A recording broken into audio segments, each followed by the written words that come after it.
General, can I refer you to page 33 and paragraphs 86 and 87?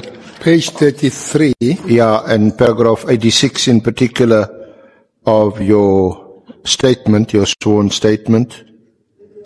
Yes. And you'll see there it reads, before this ad hoc committee, Lieutenant General Mkhwanazi alleged that I had been directly linked to a suspicious transfer from Mr. Nhlanhla. It is alleged that I sent Nhlanhla a bank account number that was not in my name, but that of a third party, and that Mr. Nhlanhla subsequently deposited money into that account and later sent me the proof of payment, and that I acknowledge receipt of such payment. This communication is said to date back to 2024. And then your response was, I have not seen the text messages that were referred to by Lieutenant General Mkhwanazi, and I confirm that I do not send any text messages and that I did not send any bank account details, whether belonging to me or a third party, to Mr. Nhlanhla. I can also confirm that I've never received any payment from Mr. Nhlanhla, whether directly or through a third party. Now, you don't need to respond, because just before we adjourned, we received a text message, and subsequently we had a short conversation with Lieutenant General Mkhwanazi, in which he says that this allegation is withdrawn. Okay. The team, and you probably know better than us, that was working on the analysis got the bank account number wrong, and that it's not a reference to you.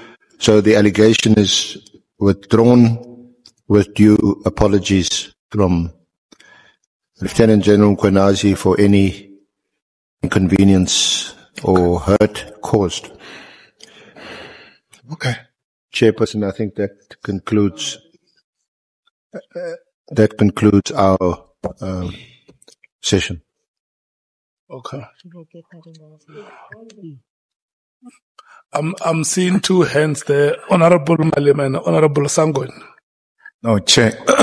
This last part of the SC is not necessarily something that must be directed to the minister. He said that to us about the minister. So he's got anything to say, he has to write down to us and say, it looks like I got my facts wrong, and therefore I apologize to the minister and to the committee and to the people of South Africa. So I don't think it's for minister to even say anything. If there is such a development, we're being taken for, we're also being surprised. We can't be members of this committee. People come say things here, and then when they retract them, we hear them like any other person. It must come to us. Then from there it can be communicated publicly, even to the person who was mentioned wrongly. Thanks. Honorable Sangoni. Yeah, thanks, Chair. No, I think I'm partly covered by Honorable Malema, because what I was going to say is, if the general says he falsely accused General Cele, and he had said this on national television and other platforms, I would think that him withdrawing that very damaging allegation would have to be done in a public manner, the same way he was able to go on a public platform and make such an allegation. Thanks. SC. Honorable Chair. Maybe let me take the Chief Whip before you respond. No, thank you, Chair. I want to add on that, and the reason why, as one of the members were talking, the reason why I think that is important, how it's withdrawn is very important, because we were told in this hearing or this committee that there are people who have a capacity to design and send messages on behalf of your number without you getting involved in that. Now, a matter serious as the one that we're dealing with now, I'm of the view that it should not just be withdrawn, as other colleagues have said, by merely sending an SMS. I think we need something officially, properly written, that must be publicly communicated, not in a way that it has been made available. Because this was a presentation that was done by Lieutenant General Mkhwanazi under oath. And so it has to be treated in the same way that it was when it came to us. Honorable Breitenbach. Thank you, Chair, eventually. I don't think that Lieutenant General Mkhwanazi can send a little note to say he withdraws. He must come here and tell us why he withdraws it, how he made such a mistake, and why he thought it was okay to irresponsibly tell the whole world that thing. He's done a lot of reputational damage. It can't be undone by a little note. Let's see. Jay, we will, if he's not already hearing it or listening to it or watching it, we will convey this to him. But what my colleague, Nhlanhla, did convey to him was that he needs to put this in writing, addressed to the committee, to yourself.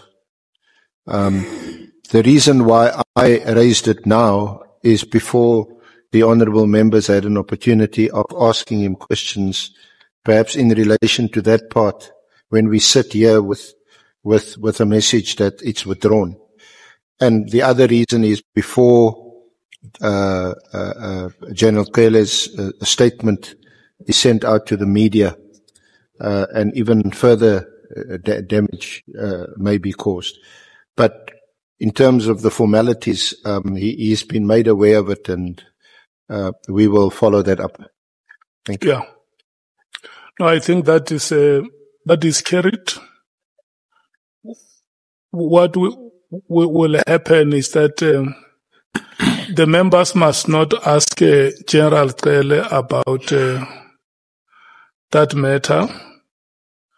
General Mkhwanazi will have to amend his sworn statement, and the committee will make a decision whether we invite him to come back, so that where he has to make a public apology, that public apology must be made. It will be very good to have him in a forum like this one, where such statements were made, so that if members may want to ask questions can be asked.